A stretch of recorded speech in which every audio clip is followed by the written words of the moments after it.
बरबोला स्वर्गवासी बी.के. कोकरे साहेब यांचे चिरंजीव विशाल कोकरे आपल्या समाज बांधवांसोबत हितगुज करणार आहेत.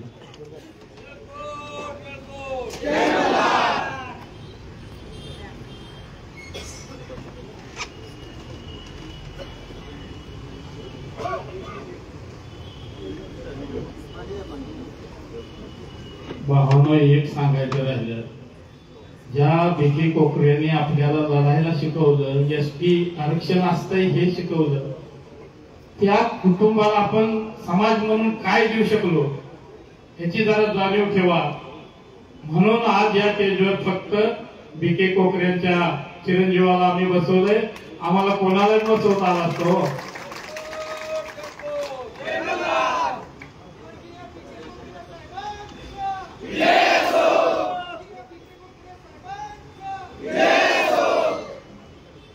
या महाराष्ट्रातून आलेले सर्व समाज बांधव आणि गेल्या 16 दिवसापासून या ठिकाणी उपोषणाला बसलेले हे सर्व 6 समाज बांधव आपणा सर्वांपुढे मी सर्वप्रथम नतमस्तक होतो. समाज बांधवांनो, 1990च्या दशकामध्ये क्रांतीसूर्य बी.के. कोकरे साहेबांनी वाड्या वस्त्यावरती जाऊन सर्वप्रथम धनगर समाजाला आपण एसटी आरक्षणामध्ये आहोत याची जाणीव करून दिली. त्या क्रांतीसूर्य बी.के. कोकरे साहेबांचा मी बोलला. बंधूंनो, 1991 मध्ये 5 जानेवारी 1991 मध्ये याच पंढरपूर नगरीमध्ये धनगरांचा प्रचंड असा मेळावा भरला होता. साधारणपणे त्यावेळेस माझा जन्म देखील नव्हता, परंतु लोक सांगतात त्या काळी त्यावेळी या पंढरपूर मध्ये 5 लाख धनगर जमा झाला होता. मित्रांनो, या प्रस्थापित व्यवस्थेने या 5 लाख धनगराच्या उपस्थितीमध्ये या प्रस्थापित व्यवस्थेने या धनगर समाजाचा गळा घोटला आणि धनगर समाजाचा क्रांतीसूर्य असलेल्या बी.के. कोकरे साहेबांना काहीच नेस्तनाबूत केला. जो समाजाचा ज्वाला होता, तो समाजाचा ज्वाला 1991 मध्ये संपला आणि या समाजाने जेवढं काही मिळवलं होतं, जेवढं काही कमावलं होतं, ते सर्व कमावलं आणि पुढच्या 25-30 आणि आजपर्यंत हा समाज पोरका झालेला आज आपण बघतो. या व्यासपीठावरून मला सांगायचंय, कोकरे साहेबांनंतर अनेक आंदोलनं झाली, अनेक उपोषणं झाली, अनेक चळवळी उदयास आल्या, परंतु या प्रस्थापित व्यवस्थेने या चळवळी संपून टाकल्या. आज या पंढरपूर नगरीमध्ये आपले सर्व समाज बांधव गेल्या 16 दिवसापासून उपोषण करतायत. मी बी.के. कोकरे साहेबांचा चिरंजीव आणि एक समाजाचा घटक म्हणून ज्यावेळेस एखाद्या समाजाचा होतकरू, क्रांतिकारी नेता संतो किंवा एका कुटुंबातील खरा कर्तादार पुरुष संतो, त्यावेळेस त्या समाजाला आणि त्या कुटुंबाला काय झळ पोचली ते मी बघितलेलं आहे. त्यामुळं आज समाजातील विविध नेत्यांची भाषणं झाली, विविध नेत्यांनी विविध मतं मांडली, सगळ्यांची तळमळ आहे समाजाला आरक्षण मिळालं पाहिजे. जे घटनेमध्ये आहे ते आपल्या सर्वांना मिळालं पाहिजे. हीच भूमिका घेऊन गेले 16 दिवस हे सर्व माझे समाज बांधव या ठिकाणी उपोषणावर बसलेले आहेत. परंतु मला माझ्या वतीनं क्रांतीसूर्य बी.के. कोकरे साहेबांना स्मरून आणि समाज बांधवांना विनंती करायची आहे. बंधू आणि भगिनींनो, हे जे समाज बांधव या ठिकाणी उपोषणाला बसलेले आहेत त्यांची प्रकृती अत्यंत चिंताजनक आहे. अजून काही 4-2 दिवस जर हे उपोषणाला बसले तर अजून त्यांची परिस्थिती खालावत जाऊन आज अनेक लोकांच्या तोंडामध्ये अडचण झालेले आहेत. ज्या चंद्रकांत वाकोडेंनी बारामतीमध्ये 14 दिवस उपोषण केलं होतं त्या व्यक्तीचं आज देखील पोटामध्ये अडचण आहे. आज देखील तो व्यक्ती भात आणि वरण्याशिवाय दुसरं काही खाऊ शकत नाही. मित्रांनो, मला हे का सांगायचं आहे, कारण हे जे योद्धे आहेत हे योद्धे आपले फक्त समाज घटक नसून हे भविष्य काळामध्ये यशवंतराव, मल्हारराव, अहिल्यादेवी आहेत. आणि आपल्याला खऱ्या अर्थानं जर लढायचं असेल, खऱ्या अर्थानं जर एसटी आरक्षण आपल्याला मिळवायचं असेल तर सर्वप्रथम यांना संपवावं लागेल. जर आपण यांना जगू शकलो नाही तर आपण भविष्यामध्ये कुठलाही लढा उभा करू शकणार नाही. कारण एक म्हण आहे, लाख मेले तरी चालतील पण लाखांचा पोशिंदा, लाखांना जगावणारा योद्धा जगला पाहिजे. त्यामुळं या सर्व समाज बांधवांच्या साक्षीनं कोकरे साहेबांना या ठिकाणी स्मरून मी आपल्या उपोषणकर्त्यांना विनंती करतो, भावांनो, या भविष्य काळामध्ये हा भविष्य काळ हा तुमच्या हातामध्ये आहे. हे सरकार आज किंवा उद्या आपल्याला एसटी आरक्षण तर दूरची गोष्ट आहे, परंतु जे जिल्हाचं सर्टिफिकेट आहे ते कॅन्सल करायची जी प्रोसेस आहे ती करतील न करतील, परंतु आज तुमचा जीव वाचला पाहिजे. कारण हा 16वा दिवस आहे. हे उपोषण सोडून आपल्याला आपला संघर्ष संपला असं आपल्याला जनतेला सांगायचं नाही.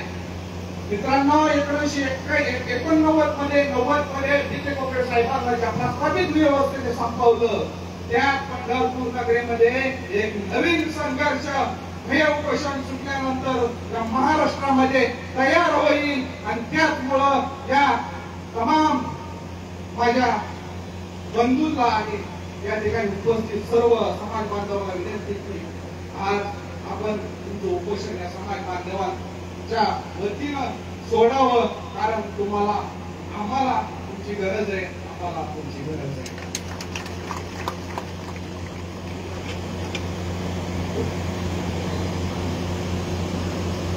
हॅलो, विशालभाईंनी उपोषण सोडावं अशी विनंती केलेली आहे. या ठिकाणी समाज बांधवांना सर्वांना आपण बोलवलेलं आहे. तुमचंही मत सांगा की यांचं उपोषण सोडलं पाहिजे का उपोषण आहे असं राहू द्या. तुम्ही सगळ्यांनी सांगा, कारण या उपोषणकर्त्यांचं म्हणणं आहे समाज जो निर्णय सांगेल तो आम्हाला मान्य आहे.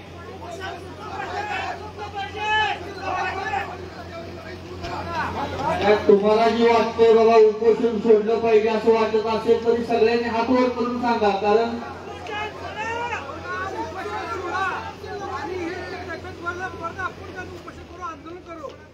उपोषण सोडा, रस्त्यावरची लढाई सांगा आणि तुमच्या सोबत आहोत. पण उपोषण सोडा, तुमचा जीव वाचला पाहिजे, तुमचा जीव महत्वाचा आहे. आणि संघटनेच्या वतीनं राज्यभर मांडणी करा येणाऱ्या काळात त्या संघटनेची सत्ता आणून आपण पुढे चालू ठेवून तुमच्या फक्त तुमचा जीव वाचला पाहिजे, तुमचा जीव आमच्यासाठी महत्वाचा. ही सरकार गेल्याचं कसलं घातलं सरकार आहे. तुम्हाला बियाला तर त्यांना तुम्हाला काय हे करणार नाही. विनंती समाज बांधवला तुम्ही उपोषण सोडा. आम्ही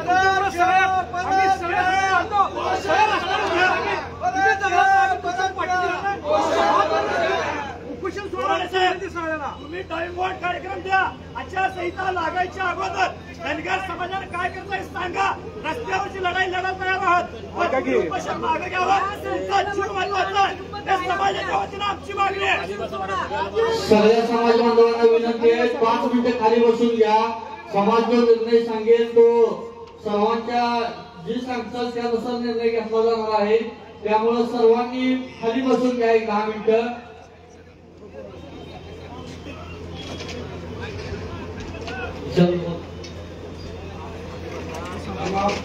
तमाम समाज बांधवांना मी विनंती करतो माझ्या वतीनं की तुम्ही सगळेजण या आपल्या उपोषणकर्त्यांना आव्हान करा.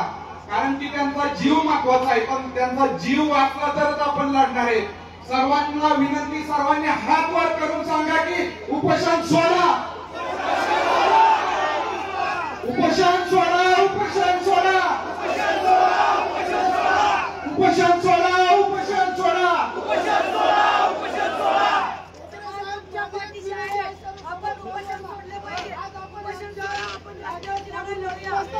सरकारला उपोषण सोडूया. सर्वांनी नतमस्तक होऊन उपोषण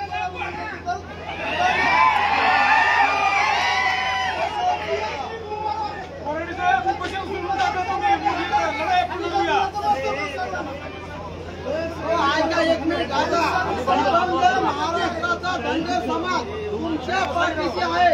तुम्ही जर जगलात तर आमचे लेकरं बाळं जगणार आहे. तुम्ही गेल्यानंतर आम्हाला कोणी नाहीये.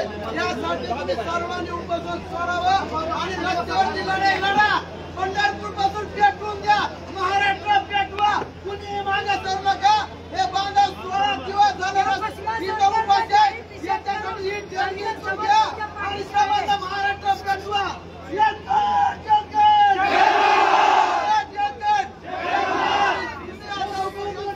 सर्वांना विनंती आहे, खाली बसून घ्या. तुमच्या भावना उपोषणकर्त्यांपर्यंत सर्व संयोजन समितीपर्यंत पोहोचलेल्या आहेत.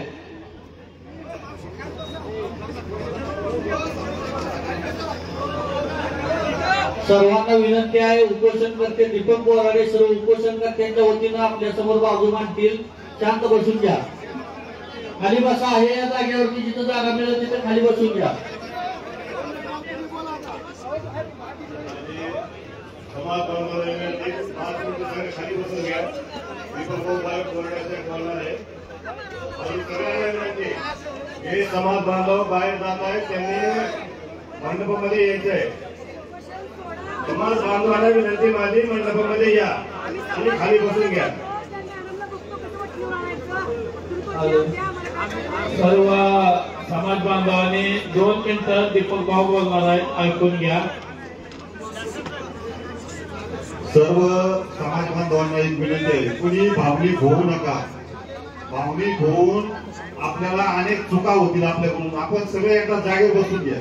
आमच्या सहाय्य उपोषणकर्त्याच्या वतीने ज्यांनी हे उपोषण एक वेगळ्या वळणावर आणलं ते जालन्याचे सुपुत्र दीपक बोराडे अजून आपल्याशी बोलणार आहेत. ते बोलण्यात घेते. मंडळीला माझी विनंती की एकदा आमच्या सहाय्य उपोषणकर्त्यांच्या वतीने ते एकदा तुमच्याशी संवाद साधणार. शासनाच्या वतीने काय काय गोष्टी घडल्या आहेत हे तुमच्याशी ते बोलणार आहेत. हॅलो. सगळ्यांना आपापल्या जागा बसा. सगळ्यांना आपापल्या जागेवर बसा. पहिले सगळ्यांना आपापल्या जागेवर बसा. लगेच डिसिजन होणार नाही. आम्हालाही डिस्कस करायचं आहे. त्यामुळे सगळ्यांना आपापल्या जागेवर बसा. प्लीज हडबडून जाऊ नका. आमचं तुम्ही ऐकून घेतलं ना. दीपक भाऊचं भाषण राहिले का नाही? राहिले का नाही? ऐकायचंय का नाही? जागेवर बसा. लगेच डिसिजन नाही होत यार. जीवन मरणाचा प्रश्न आहे. ते भाषण करतील. नंतर आम्ही 5-10 मिनिटं सगळे डिस्कस करू आणि नंतर आम्ही सांगू. मी सांगतोय त्यामुळे लगेच तुम्ही जवळ येऊ नका. काय होतं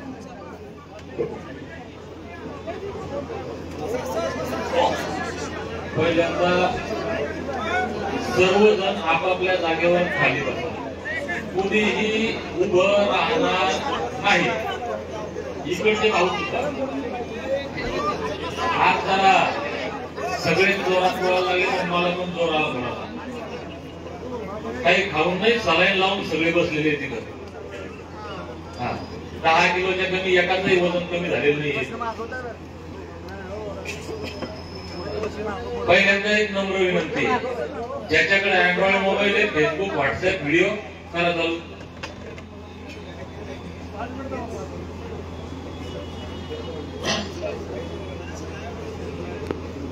तुमच्या आमच्यासाठी देह भिजवणाऱ्या तमाम समतावादी बहुजन महापुरुषांना विनम्र अभिवादन करतो. होळकर शाहीतील तमाम नररत्नांना वंदन करतो. गेल्या 9 तारखेपासून आमच्यासाठी अन्न, पाणी आणि ऊर्जेचं काम करणाऱ्या तुम्हा सर्वांना या ठिकाणी नतमस्तक होतो. मानाचा जयमाला करतो.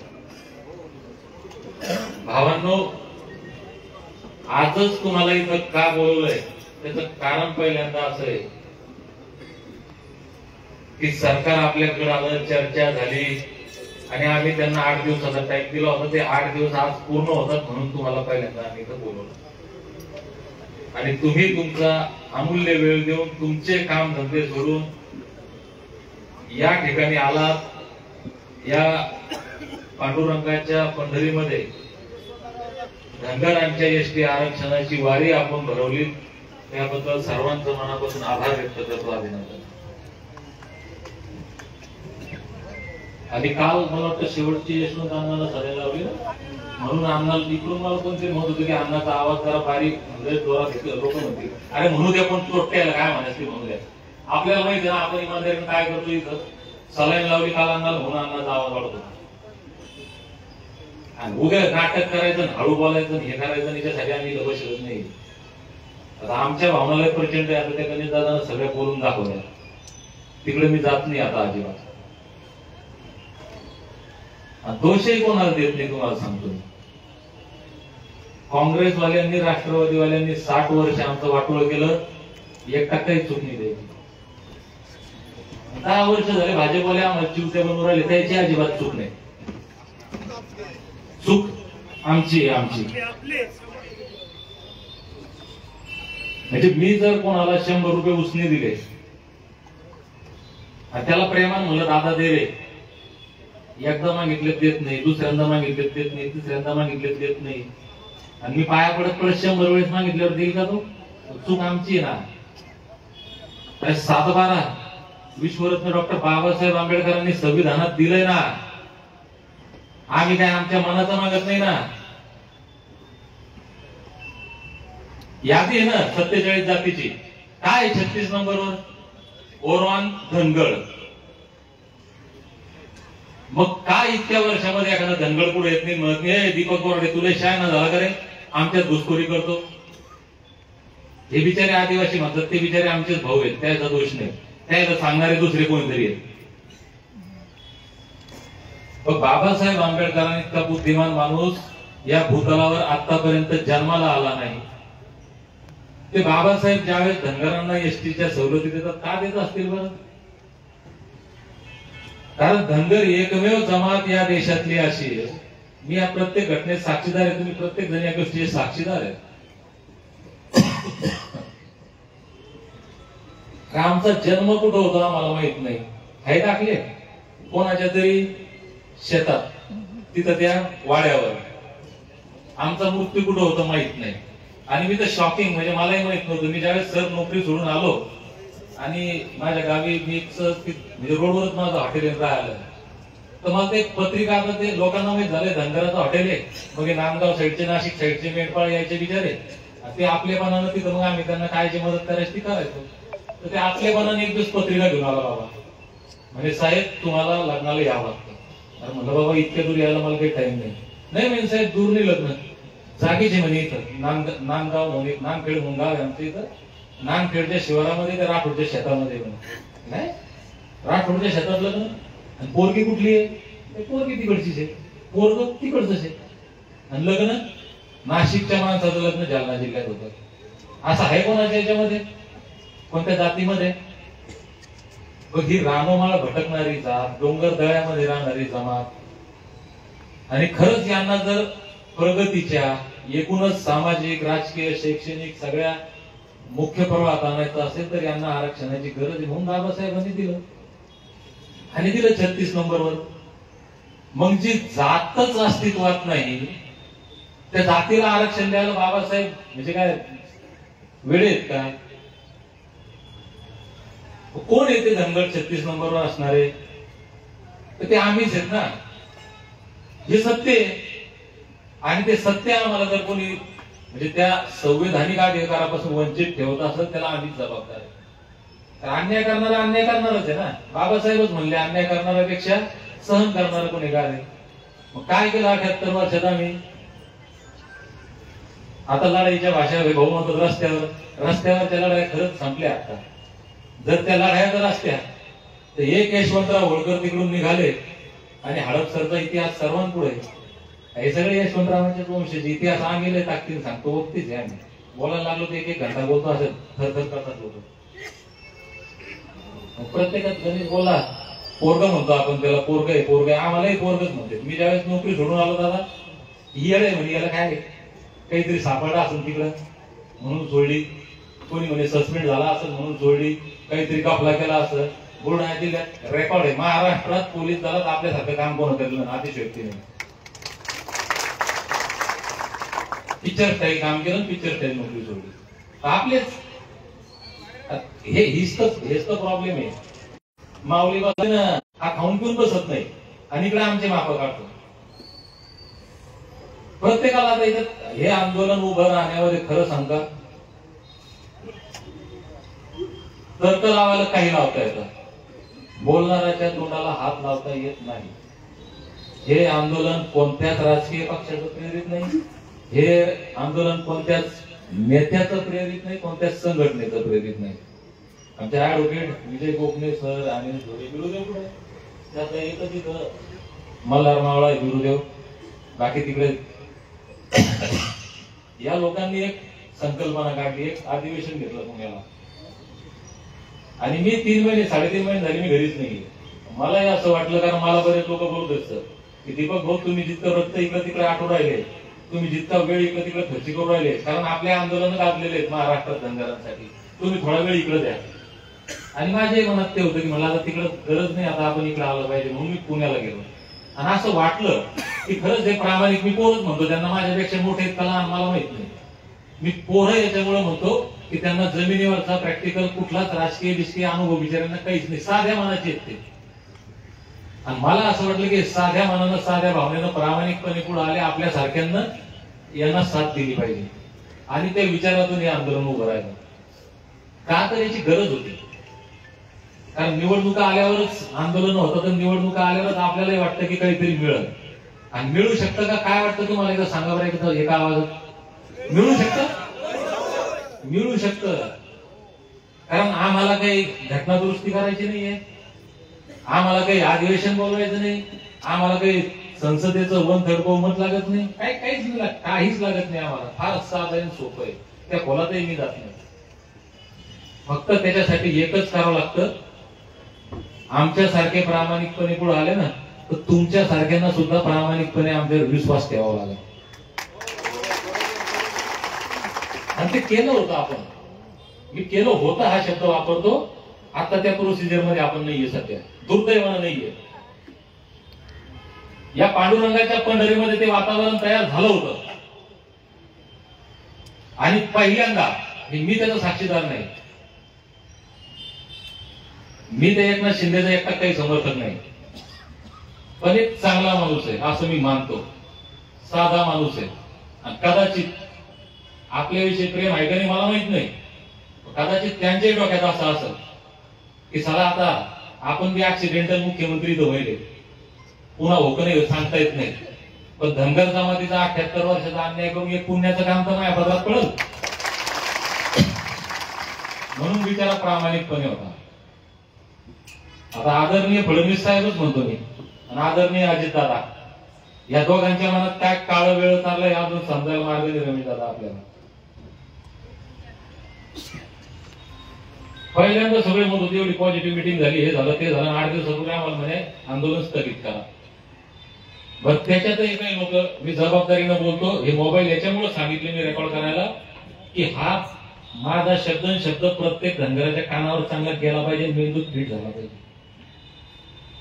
यांच्यावर आरोप घालतात पडळकर साहेब, मी जबाबदारीनं सांगतो, जर खरंच तुमची कोणाची लायकी असेल ना तर पडळकरच व्हा, पडळकरच व्हा. मी आमच्या जालना जिल्ह्यात 21 नोव्हेंबर 2023 ला एक कलेक्टरचं आंदोलन सगळ्या महाराष्ट्रात काढलं, आणि मला सगळे लोक म्हणायचे की भाऊ पडळकर साहेबाला बोलवा, जानकर साहेबाला बोलवा, याला बोलवा, त्याला बोलवा. आणि मी म्हणलं कशाला, पडळकर एकटे कुठं कुठं करून तुम्हाला तुमच्यात तयार करा ना, रामदेव तुमच्यात तयार करा, प्रत्येक जिल्ह्यात पडळकर का तयार होऊ नये. मी याच्यामुळे म्हणतो तुम्हाला की काल एकटाच वाघ बोलला, ताकदीनं बोलला की रस्त्यावर उतरावं लागेल, सत्तेत असून बोलला, आम्ही सत्तेत नसून मी बोलत नाही, कशाला ना ठेवता. पहिल्या दिवशी त्या दिवशी पडळकर साहेबांनी मिटिंग झाल्यावर मला फोन केला आणि दीपकराव असं आहे, पहिल्यांदा मिटिंग पॉझिटिव्ह झाली, मुख्यमंत्री सकारात्मक बोलले आणि आपल्या बाजूनं निर्णय होऊ शकतो. मला तुमचा अंतिम निर्णय सांगा काय केलं पाहिजे. ते म्हणे तुमच्या कारण तब्येत माझी खराब होती, पहिल्यांदा तुमची तब्येत खराब आहे म्हणून तुम्ही तब्येत महत्वाची आहे, हे आपलं पॉझिटिव्ह आहे. पण शेवटी निर्णय तुम्ही घ्या. मी तुम्हाला आंदोलन स्थगित करा का सोडा का काहीच म्हणणार नाही. प्रामाणिकपणे आम्हाला काही फुकट तारीख नाही करायची त्याची. प्रकाश अण्णाचा फोन आला, आज मी तिथंच बसलेले ते मंत्रालयात उपाशी तापाशी काय त्याचे बेजार आहेत ते असतील पाहिजे. प्रकाश अण्णाही म्हणते दीपकराव, आमची भूमिका आहे की तुमची तब्येतमुळं आणि सरकार पॉझिटिव्ह असल्यामुळे आपण थांबलं पाहिजे. शेवटी निर्णय तुम्ही घ्या. 1% दबाव नाही आणला त्यांनी. 1% एक शब्दही म्हणला नाही की तुम्ही आंदोलन स्थगित करा का मागे घ्या. मी याच्यासाठी सांगतोय की जे लोक तिथं काम करू राहिले ते प्रामाणिकपणे काम करू राहिले. प्रत्येक वेळेस प्रामाणिकच काम करतात. हो, हे आम्ही मारायला बसलो, हे बी प्रामाणिक आहे, ते प्रामाणिक आहे. एखादा असतं नसतं नाही असं म्हणत नाही, ते सोडून द्या आपण बाजूला.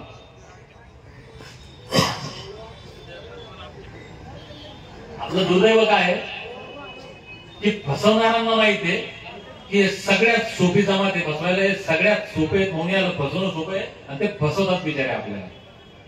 आता इथेच झालं तुम्हाला सांगतो. सगळे बोलले, यशपाल भिंगे सर बोलले, मला काही बोलायची गरज नाही तिकडे. आता प्रोसिजर थंडावली. जी गोष्ट त्यांनी सांगितलं होती की आम्ही 8 दिवसात करतो, आम्ही म्हणलो ते 2च दिवस लागतात. खिल्लारेचं सर्टिफिकेट रद्द करा हे आम्ही म्हणत नाही गणेश दादा, हे समिती म्हणती. हे दीपक बोराडे म्हणत नाही, गणेश केसकर म्हणत नाही, महाराष्ट्रातला कोणताच धनगर म्हणत नाही की खिल्लारेंचं सर्टिफिकेट रद्द करा. ज्या समितीनं दिलं आणि ज्यावेळेस 6वं सर्टिफिकेट तिथं व्हॅलिडिटीसाठी आलं, त्यांच्यात एखादा जबाबदार माणूस होते, लक्षात आलं की यार एक फॉल्ट आहे, महाराष्ट्रात धनगर नाही आहेत आणि 5च जण धनगर कसं काय झाली. तर ती व्हिजिलन्स समिती असते, त्यांनी ती चौकशी केली आणि त्या इन्क्वायरीमध्ये त्यांच्या लक्षात आलं की हे डुप्लिकेट यांनी खाडाखोड करून धनगड केलेलं आहे आणि त्यांचाच अहवाल आहे की रद्द केलं पाहिजे. म्हणून आम्ही म्हणतो की रद्द केलं पाहिजे. मग जर शासकीय समिती म्हणते, क्लास 1 अधिकारी, शासनाचा पगारदार, शासनाचा माणूस म्हणतो रद्द करा, मग त्याला इतका वेळ लागायचं कारण काय? बरं, गणेश केसकर बसला तेव्हा तेच सांगितलं, लातूरला आमचे गोयकर साहेब बसले तेव्हा तेच सांगितलं रद्द करतो. का रद्द करत नाही? म्हणून आम्ही म्हणलो की गेले 1 दिवसही लागत नाही, समितीचा चौकशी झालेली आहे, सगळं झालेलं आहे, ते एका मिनिटात रद्द होऊ शकतं, ते 2 दिवसात करा. आणि जो GR काढायचा आहे त्यांनी म्हणलं 15 दिवस, आम्ही म्हणलं तो 7 दिवसात निघू शकतो. तुम्ही रात्रभर एका समाजासाठी रात्रभर सगळे ऑफिसेस जागवता, सगळे क्लास 1 अधिकारी जागवता, बसवता. अरे द्या बाबा, तुम्हाला कोणाला काय द्यायचं आम्हाला काही म्हणणं नाही. आपण आमच्या बापानं देऊन ठेवलं संविधानात, ते तर द्या चटक्या पहिले. त्याला कशाला 15 दिवस पाहिजे? ते मिळू शकतं. म्हणून आम्ही म्हणलो तर 7 दिवसात द्या. दुर्दैवानं 2 दिवसातलं काम आजपर्यंत झालं नाही. सर्टिफिकेट या मिनिटापर्यंत रद्द झालेलं नाहीये. आणि GRचा विषय विचारूच नका. आता याला प्रॉब्लेम काय तुम्हाला सांगतो मी सुरुवातीलाच म्हणलं की त्या राज्यकर्त्याला दोष देऊन फायदा नाही. आता मी सरकारला दोष देणार नाही, माफ करा सगळेजण. मी 1%ही भाजपचा आणि यांचा समर्थक नाही. माझे जर जुने भाषण वाचले ऐकले तर तुम्ही म्हणता दीपक बोराडे कोण आहे. आता झालंय काय, आदिवासीचे काल म्हणे 65 आजीमाजी आमदार खासदार तिथं मुंबईत जाऊन बसले आणि त्यांनी सांगितलं आम्ही तुमच्या पक्षाचे आमदारकीचे राजीनामे देऊ, जिल्ह्याचे पदाधिकाऱ्याचे राजीनामे देऊ. धनगरात कोण गेलं तिथं? मग कशाला भेटेल तुम्हाला ते? अरे या जगात मी म्हणलं यशवंतराव होळकरांची लढाई असती तर आम्ही जिंकलो असतो.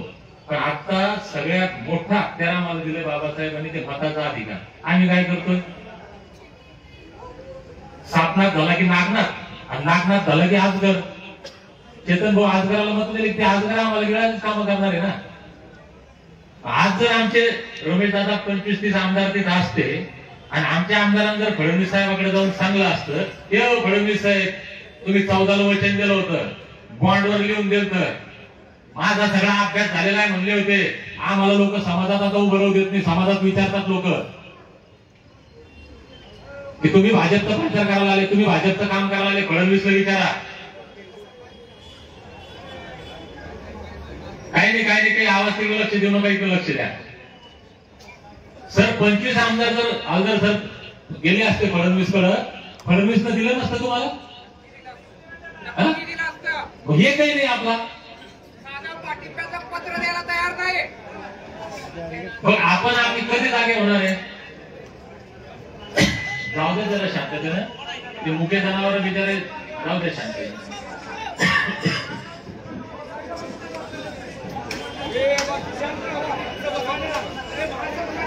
अरे जाऊ दे शांततेनं जातं, ते मुके जनावर चांगलं असतं. आता मी सांगत होतो तुम्हाला की आमचा फॉल्ट कुठे आहे नेमका. आमचे आमदार नाहीत, आमचे खासदार नाहीत, आमचे लोकप्रतिनिधी नाही. किती पक्षाचे जिल्हाध्यक्ष विखे सरांनी चांगलं मांडलं, कुणाला घाबरणार आहे सरकार? बरं सरकार थोडा सरकार नालायक आहे, खोटारडे आहे, फसवं आहे. आमचा एक गैरसमज होता सर की आमच्या बाजूनं कायम विरोधक असतो, हा एक गोड गैरसमज होता आमचा. आज आभार मानतो त्या सगळ्या विरोधकांचे की त्यांनी तो गैरसमजही आमचा दूर केला. बंडगर सर, अरे जर आपण म्हणतो सत्ताधारी सत्तेत येतात आम्हाला फसवतात विरोधक आमच्या बाजूनं, विरोधकही तुमच्या बाजूने बोलायला तयार नाही. का बोलायला तयार नसेल? समजा आज आता मी एक उदाहरण आपण डिक्लेअर करू सगळेजण की सगळ्या विरोधकांनी यायचं सांगायचं की आम्ही तुम्हाला आरक्षणाची अंमलबजावणी करतो, तुम्ही आमच्या सोबत या, आम्ही त्याच्यासोबत जाऊ, असं आपण डिक्लेअर केलं तर येतील का होते आमच्याकडे? त्याला मत पाहिजे नाही आपले, त्याला माहिती आहे जरी खरं आता हिम्याकडा सारखं कोणाच्या मागं पडते. आपली किंमत नाही राहिली रे बाबांनो, काय करावं? आज जर तिकडे 25-65 लोक तिथे जाऊन बसले आणि आज जर तुमचे रस्ते जाम झाले असते या पंढरपूर मधले, सरकार घाबरलं नसतं? अरे सरकार मोजते ना, हे पाहिजे ना सगळं. किती लोक आले आम्हाला सांगताना असं सांगितलं की पंढरपूरला बोल माफ करा सगळे बरं का माऊली भाऊ, पंढरपूर आले सोलापूरच्या भावांनो तुम्ही फार पंकज दादा 16 दिवस झाले आम्हाला तुम्ही हात धरून गेला. आमचे बेड हे झटका लागले, तुम्ही कोण, तुमच्या घरची परिस्थिती काय आम्हाला माहित नाही. तुम्ही पैशानं पदानं वयानं आमच्यापेक्षा लहान. आदित्य दादा कुठे? आदित्य दादा ते खालीच बसतो, म्हणलं बाबा आपण तिथंच बसलो होता. आम्ही याला आवाज देतो, इकडे बाबा, इकडे रे बाबा.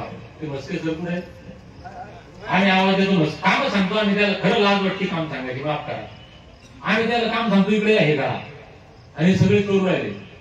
त्याच्यामुळे तुमच्या याच्याबद्दल हेच नाही, पण दुर्दैव आहे ना ते गणेश बोलला तो खिडकीनं की आम्हाला सांगितलं भिंगे सर पंढरपूरला 100 किलोमीटरचं रिंगण जर मारलं तर 6 लाख धंदे आहे. 1% तर यायला पाहिजे तिथं चेतन दादा, वास्तव आहे. आणि मग होणार नसेल तर आम्हाला कोणी घेणार आहे का? म्हणून आता एक मी फार आता बोलत नाही, मी शेवटाकडे येतो तुम्हाला. सगळ्या याच्या भावना पाहिल्या. पहिला आमचा योगेश भाऊ बोलला त्याला शुगर आहे आणि आम्ही त्याला प्रेशर करतो, पण त्याला काय वाटतं माहितीये का की हे इथून आपल्याला उठून द्यायच्या मागे असतील किंवा काही राजकारण असेल म्हणून म्हणते. आम्ही सरकारी डॉक्टरवर विश्वास ठेवला म्हणून खासगी डॉक्टर आपले चेक करायला येतात. त्यांनी सांगितलं की जर रिस्की काम एक कामात कमी जास्त झालं तर जीव जाईल. पण तो आता काय म्हणला की सर्टिफिकेट मिळेपर्यंत मी उठणार नाही.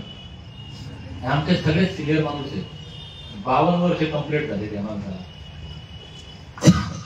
काय म्हणला?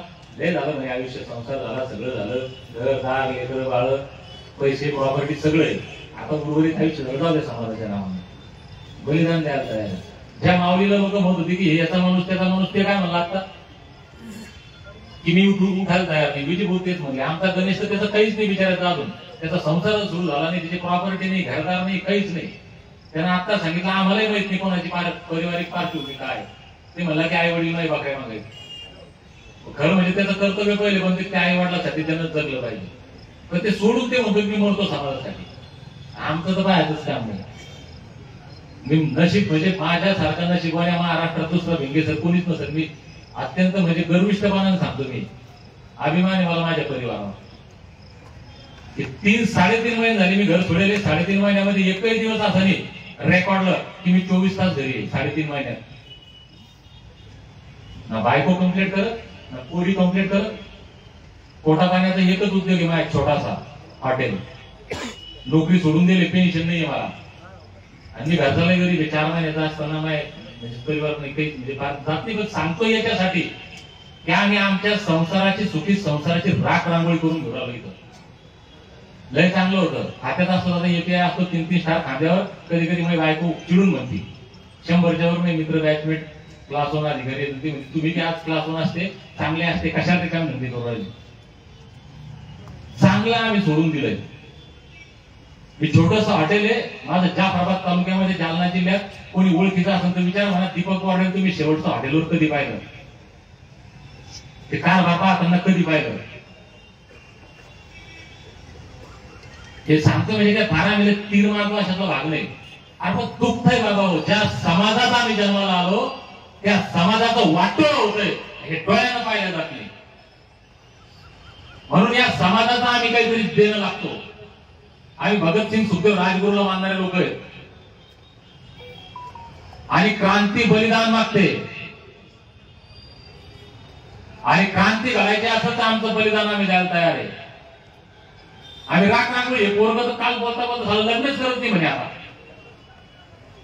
तरी आम्ही त्याला एवढं करू हे काय काय करतोय काय आम्ही. आणि उभी एक विशाल भवित आहे आणि आम्ही फार छोटे किडे मोकळे. स्वर्गीय पी.के. कोकरे साहेबांचा संघर्ष त्याग आणि बलिदानाला चॅलेंज नाही. असले माणूस जर स्वतःच आयुष्य पाहायचं असतं तर विशाल इथं यायचं मोटरसायकलवर येतो बिचारा.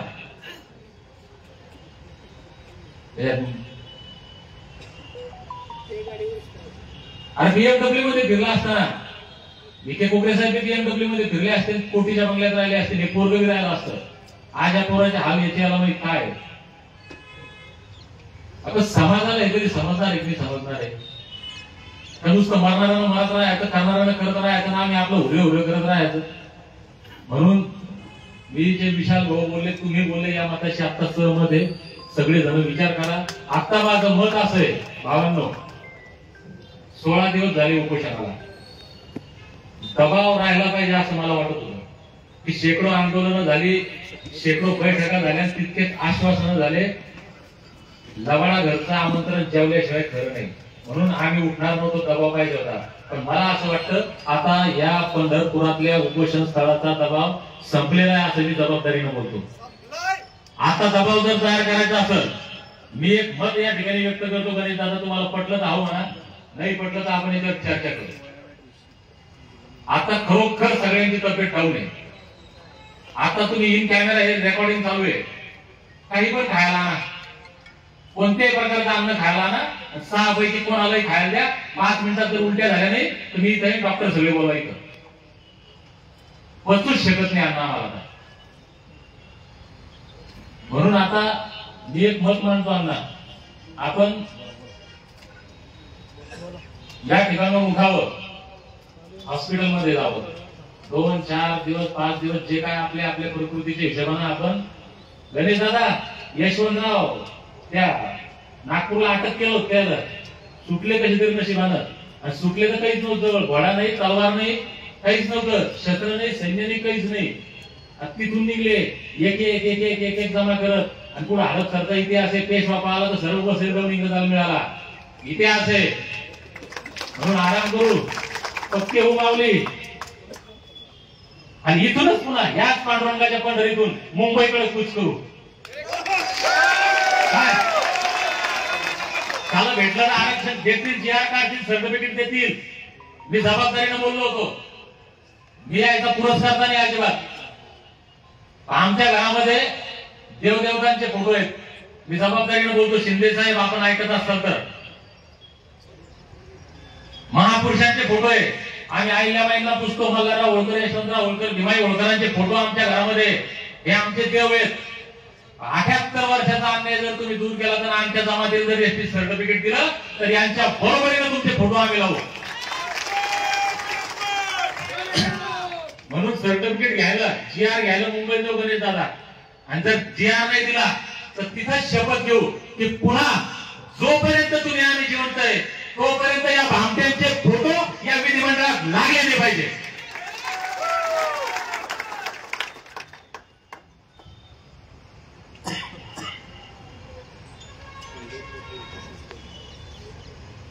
करावं लागलं नाही तर मग काय हे काँग्रेस राष्ट्रवादीवाले खुश होत असतील आम्हाला. अरे बाबा तुम्हाला अजिबात नाही. आम्ही ठरवू मतदानात आत्ताच बोलून टाकतो पुढचं सर काय करणार आहे? आम्ही आता नेता निवडलाय, प्रामाणिक नेता आहे, सामाजिक चळवळ आम्ही स्ट्रॉंग करणार आहे याच्या नेतृत्वामध्ये. आम्ही याचे मावळे म्हणून काम करणार आहे आणि आम्ही तेच काम करू. धनगराचा उमेदवार ज्या पक्षाचा असेल त्याच्यासाठी खिशातले पैसे खर्च करून, जसं आम्ही रक्त जाळलं 16 दिवस उपाशी राहिलो, पूर्ण इलेक्शन कॅम्पेन मध्ये उपाशी तापाशी राहून आमच्या पदरचे पैसे खर्च करून त्या धनगराच्या माणसाचा पहिल्यांदा प्रचार करू, कोणत्याही पक्षाचा असेल. जिथं धनगराचा माणूस नसेल तिथं जो आमच्या हिताचं काम करणारा असेल ना त्यालाच मत द्या असा प्रचार करू. मग तो एमआयएमचा असो का वंचित आघाडीचा असो का ओबीसी मोर्चाचा असो का आणखी कोणाचा असो का अपक्ष असो.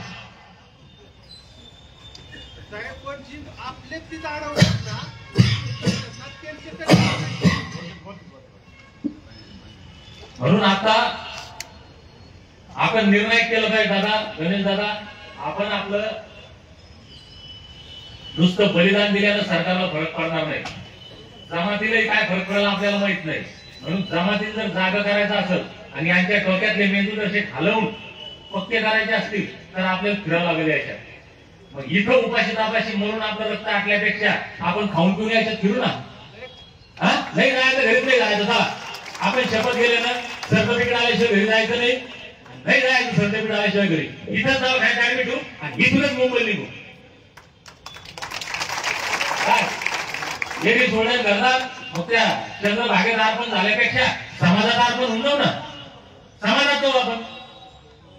म्हणून मी आता सर्वांची भावना लक्षात घेऊन माझं मत मांडलंय. मला असं वाटतं की आपण याच्यावर अंमल करावा. योगेश दादा, अण्णा, माऊली, विजय भाऊ आणि गणेश दादा सर्वांना विनंती करतो की आपण याच्यावर विचार करून आपला सर्वांमध्ये निर्णय घ्यावा.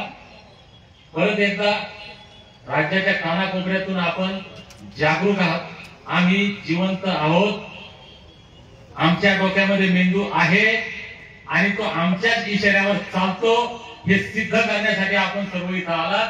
आपल्याला मानाचा जयमल्हार करतो. या ठिकाणी गेल्या 16 दिवसापासून काही किंतु परंतु झाले असतील, होत असतं भाऊ.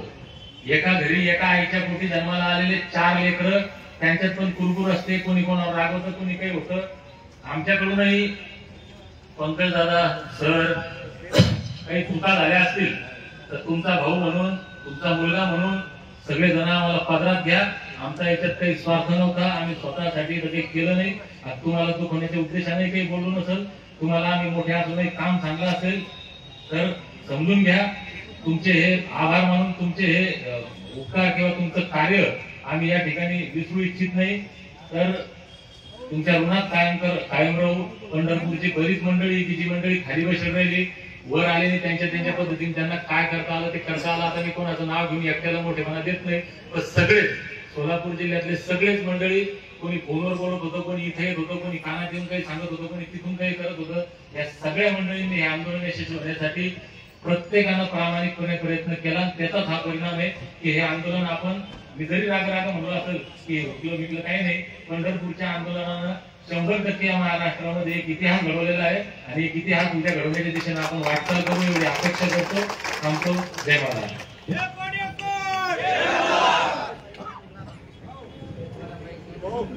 सरबत आणा की मग.